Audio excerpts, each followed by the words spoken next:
Jangan lupa subscribe.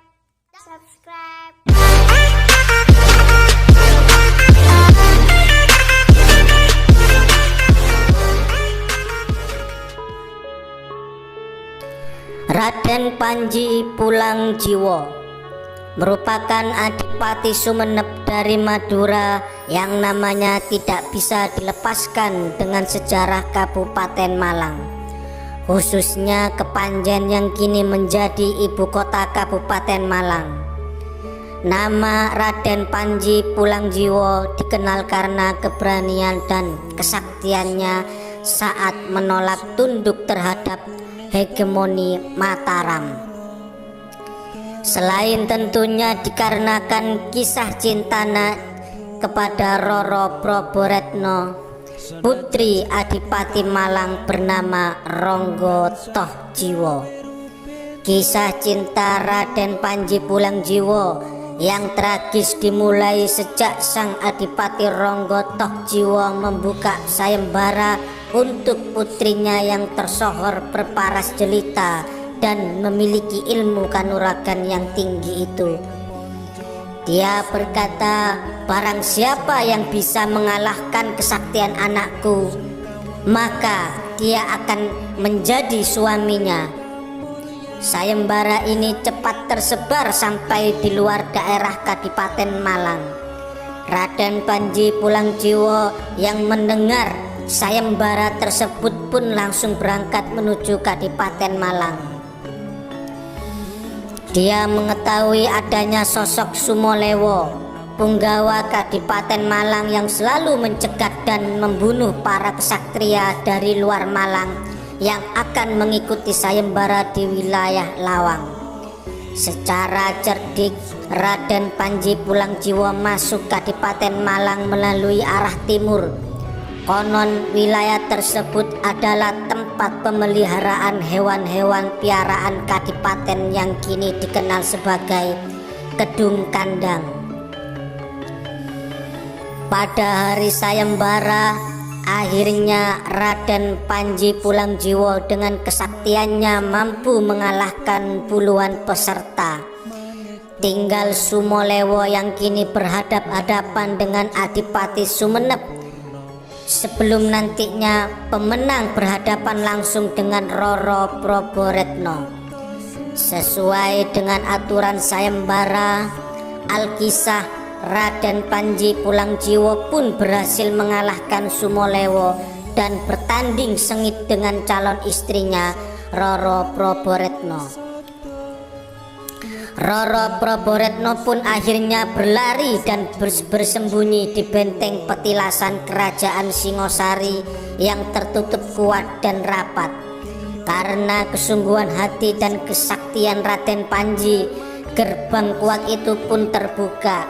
Proboretno pun takluk dan menerima Raden Panji menjadi suaminya. Kehidupan cinta mereka berjalan harmonis sampai akhirnya dikaruniai anak laki-laki yang diberi nama Raden Panji Wulung dan atau Raden Panji Saputra. Dalam kitab Babat Tanah Jawi Pesisiran dijelaskan bahwa Adipati Malang dan seluruh adipati di daerah Jawa Timur menolak tunduk kepada Kesultanan Mataram Islam. Mereka tidak mau mengirim upeti karena Adipati Malang dianggap melakukan tindakan makar atau pemberontakan. Maka Sultan Mataram memerintahkannya untuk menghadap. Alih-alih memenuhi panggilan, Adipati Malang tidak menghiraukannya. Akhirnya dikirimlah pasukan Mataram yang dipimpin oleh Joko Bodo. Pasukan Malang yang dipimpin Raden Panji dan Proboretno pun menyambut kedatangan pasukan Mataram di wilayah selatan. Pada akhirnya terjadilah perang besar di sana. Perang tanding antara Proboretno dengan Joko Bodo tak terelakkan. Sementara Raden Panji Pulangjiwo menghadapi pasukan Mataram. Melalui pertempuran sengit, Joko Bodo akhirnya berhasil menancapkan keris ke tubuh Proboretno. sempat diselamatkan, tapi akhirnya Proboretno meninggal dalam perjalanan menuju Kadipaten dan dimakamkan dengan cara Islam di sebuah lahan yang saat ini berada di belakang kantor Dignas Kabupaten Malang di wilayah Desa Panarukan. Betapa marahnya Raden Panji ketika mengetahui istri tercintanya meninggal setelah dibunuh pimpinan pasukan Mataram. Tanpa pikir panjang maka dikejarlah pasukan musuh dengan menunggang kuda Sosrobahu miliknya. Kala itu banyak pasukan Mataram yang terbunuh dan sisanya mencoba bersembunyi di daerah hutan rimba yang kini bernama Desa Ngebruk, yang kemudian hari mendirikan dusun bernama Mataraman. Keberadaan sisa pasukan Mataram yang bersembunyi akhirnya bisa diketahui Raden Panji melalui mata-mata. Maka perang tanding antara Raden Panji melawan Joko Bodo pun terjadi karena kesaktian kerisnya sudah hilang akibat dipakai menusuk seorang perempuan yaitu Proboretno. Maka dengan mudah Joko Bodo mampu diatasi oleh Raden Panji. Mengetahui kekalahan pasukannya akibat kesaktian Raden Panji, maka Sultan Mataram mengirim pasukan dengan jumlah yang lebih besar. Pasukan ini tidak langsung menyerbu Kadipaten Malang, melainkan menuju ke suatu tempat untuk mengatur strategi menghadap kesaktian Raden Panji. Sementara itu, sepeninggal Proboretno, Raden Panji mendapat guncangan jiwa yang berat karena merasa berdosa tidak sanggup melindungi istrinya yang seharusnya tinggal di Kadipaten. Bukan ikut berperang melawan Mataram.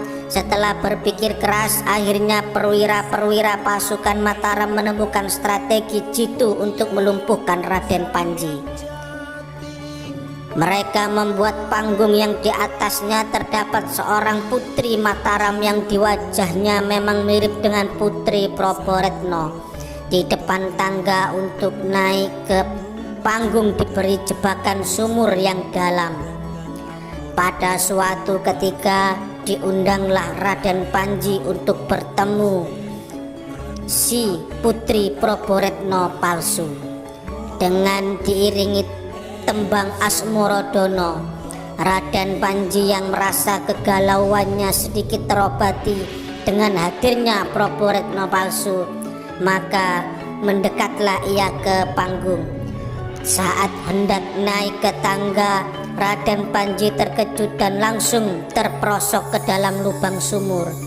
Puluhan prajurit Mataram pun datang menghampiri mulut sumur itu untuk membunuh Raden Panji. Jenazah Raden Panji pun dimakamkan di daerah yang saat itu diberi nama Kepanjian atau Pekepanjen sebagai simbol perlawanan dari Kadipaten Malang kepada Mataram. Itulah sekilas sejarah Raden Panji Pulangjiwo. Terima kasih.